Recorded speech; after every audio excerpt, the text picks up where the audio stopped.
This is Lieutenant Tommy Gallagher with the LISPD on November 13th, 1842.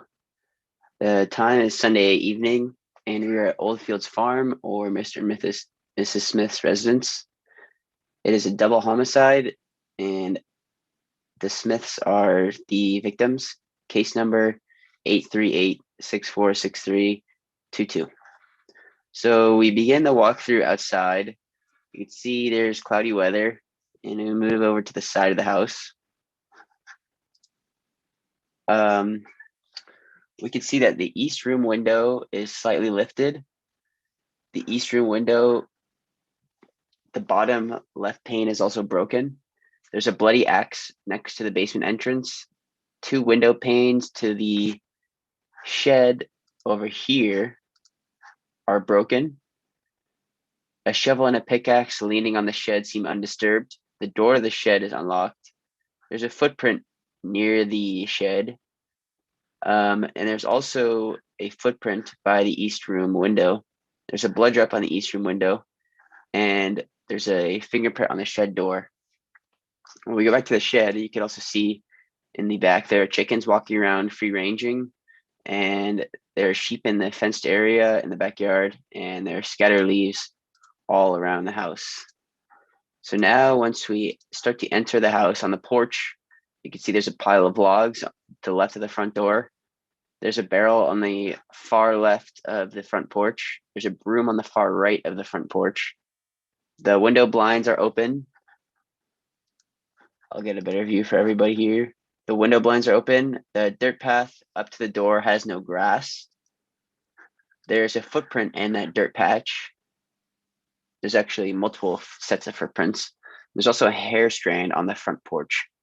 Once we actually enter the building in the front hall, there seems to be no disruption in the front hall, and the crime scene did not extend to upstairs. Once we enter the front room, you can see that there's a male on the floor, feet in the fire, head is outside of the hearth. The female victim, the head is on the corner of the hearth. Two rocking chairs are flipped over.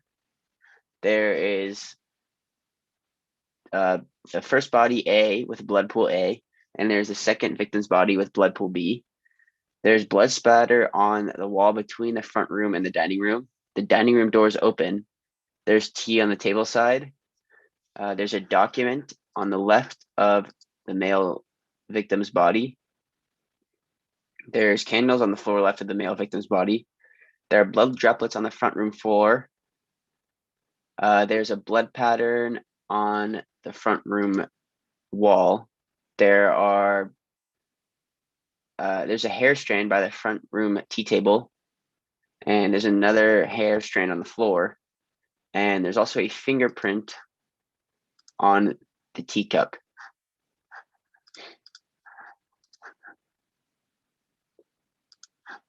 Here's the teacup. All right, and now we walk over to the east room. So you can see on the inside of the window, there's broken glass on the floor. You can notice that the bed is made. Everything else in the room seems undisturbed besides the window area. The candles, paintings, mirror, oil lamps, books, and all the general decorations are undisturbed. There's a blood drop on the powder canister. There are blood droplets on the money chest. There are glass shards on the floor. There's a hair strand by the east room window. There's a hair strand on the money chest. There's a fingerprint on the east room window, and there's also a fingerprint on the money chest. Now we walk to the other side of the house, the parlor. You notice that there are two plush chairs facing the hearth. There's actually a bloody hammer on the floor near the front of the parlor entrance. There are numerous envelopes on the workspace table. The couch is undisturbed. There are also blood droplets and fingerprints on the hammer. Now we walk into the dining room. So you see there's a broom in the center of the room. The dining room table has a single table center, and an oil lamp. The door to the east room window is closed. There's a cabinet that seems undisturbed with some plates and utensils on it. And when we head left, we enter Mrs. Smith's bedroom. This is the last room of the walkthrough. So we see that the bed is made. The bedside is undisturbed with an oil lamp. The washboard can be seen in a gray tub on the floor. When you look outside the window, you could see sheep. And overall in the room, there are 2 windows and a mirror. And that is the crime scene.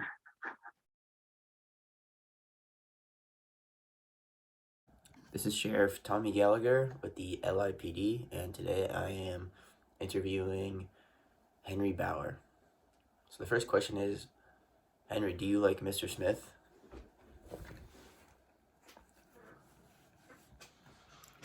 Yes, Mr. Smith has been a good employee for 2 years. I enjoy drinking tea with him, though it is rare that we ever do. Second question is, do you like your job? Yes, I like being a farmhand, but I may want to try something different in a while. This is my first job since moving from Germany. Are you aware of Mr. Smith's wealth? I'm aware of his wealth. He is a very wealthy man.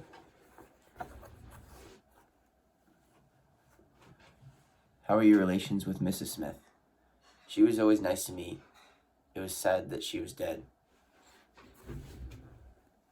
Are you friends with Anton? We were naturally kind of grouped together as the Germans on the farm. I had to translate for him too. He is cool though. Do you know of anyone who had bad relations with Mr. Smith?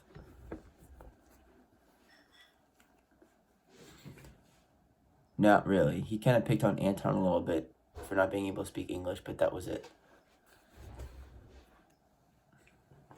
What do you do on the weekends? On the weekends, I relax from a hard week of work. Sometimes I hang out with friends from other farms. Also, I like to go fishing. Were the Smiths acquainted with Francis Curran, the peddler? He comes around on the weekends. We buy small goods from him sometimes. He is nice, and the Smiths liked him. Do you have any other family in the U.S.? No, I do not. They're all still in Germany. What do you do during the average workday?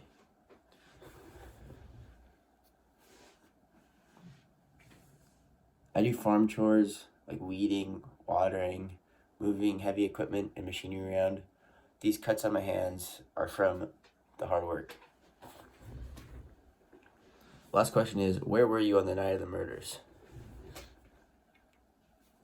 After tea, I went back to my small cottage where I reside on the farm.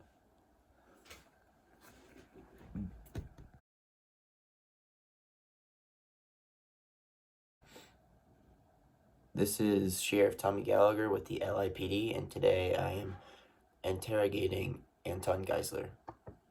The first question is, do you like Mr. Smith? Not really. He is cheap and makes fun of me for being from Germany. I was only going to stay 1 month on the farm because of his treatment, and I wanted to find new work somewhere else. Did you kill the Smiths, and do you know who did? No, I did not kill the Smiths, and I do not know who did that. Were you coveting Mr. Smith's money? I learned that he was a wealthy man, but I did not care about his money. Why are there blood on your knees? The blood on my knees is from working on the farm. What happened during tea on Sunday afternoon? Me, Henry, and the Smiths had a good chat about work over the past month. overall, I'm always going on at the farm, and it was nothing. There was no unusual interactions. I also got paid at the end of T for my month's work. Did you ever interact with Mrs. Smith? Since I lived in the house, she always made me food. She was a kind lady, and sometimes I would do little chores for her. You lived upstairs with Mary Ann. Did she have anything to do with the murder? I don't believe so, but she did always talk about the money chest because she knew that Mr. Smith was wealthy too. Did you see the peddler on Sunday? No, I do not remember seeing Mr. Curran. Did you ever see Henry after tea? No, he left the Smith's house after tea and went back to his cottage. Why did you leave the farm? I needed change in my life and wanted to become a weaver. Where were you on the night of the murders? After I got paid, I left the farm and skipped town to look for new work.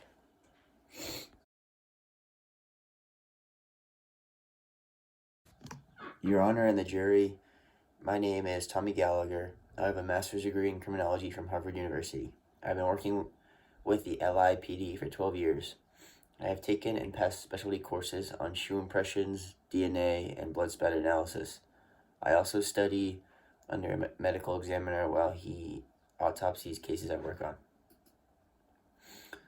So first of all, I'm going to talk about the blood typing. Most humans have one of 8 blood types. Blood type can be determined through the use of serums with simulate antibodies, which bind to corresponding antigens on red cells, causing agglutination or clumping. Blood pool A had no reaction to any antibody serum, which means that it was O negative, which is comparable to Mr. Smith's and Mary Ann Abbott's blood. Blood pool B reacted to anti-B serum only, which means that it was B negative, which is comparable to Rebecca Smith's blood. The blood drop on the East Room window reacted to anti-A and anti-RH serums, meaning it was A+, which is comparable to Henry Bauer and Anton Geisler's blood. Blood droplets on the front room floor had no reaction to any antibody serum, which means that it was O negative, once again comparable to Alexander Smith and Mary Ann Abbott's blood. Blood droplets on the front room floor reacted to antibody B serum only, which means it was B negative, which is comparable to Rebecca Smith's blood. Blood pattern on the front room wall had no reaction to any antibody serum, which means that it was O negative, which is comparable to Alex Smith and Mary Ann Abbott's blood. The blood droplet on the East Room window reacted to anti-A and RH serums, meaning A+, which is comparable to Henry Bauer and Anton Geisler's blood. Blood droplets from the hammer reacted to the anti-B serum only, which means it was B negative, once again comparable to Rebecca Smith's blood. The blood droplet on the axe reacted to anti-H and RH. The blood droplets on the axe reacted to anti-A and RH serums, meaning A+, which is comparable to Henry Bauer and Anton Geisler.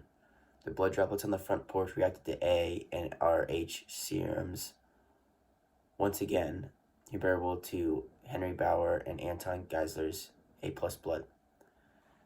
The blood droplets on the money chest were also A+, comparable to Henry Bauer and Anton Geisler's blood.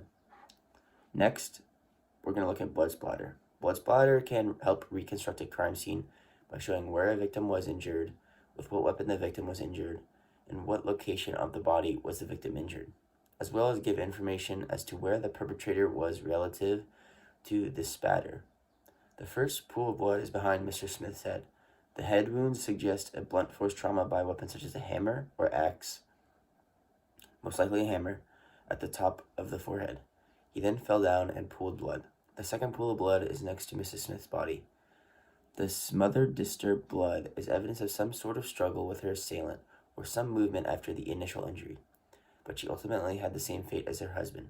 The other blood drops on the front room floor belonged likely to Mrs. Smith because of the typing, showing she had an injury before laying on the floor away from the bigger pools of blood, or that somehow blood droplets from the perpetrator's weapon was brought over to the front room floor. When Alexander was beaten in the head, his blood traveled to the front room wall.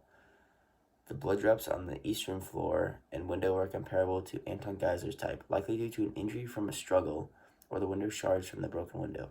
Blood on the hammer belongs to Mrs. Smith, evidence that it was one of the weapons used. The axe has blood on it from Henry or Anton, possibly from working at the farm or being used as a weapon. There's also blood drops comparable to Anton on the money chest, showing he either tried to open it or use it as support when climbing through the window of the east room. Thank you.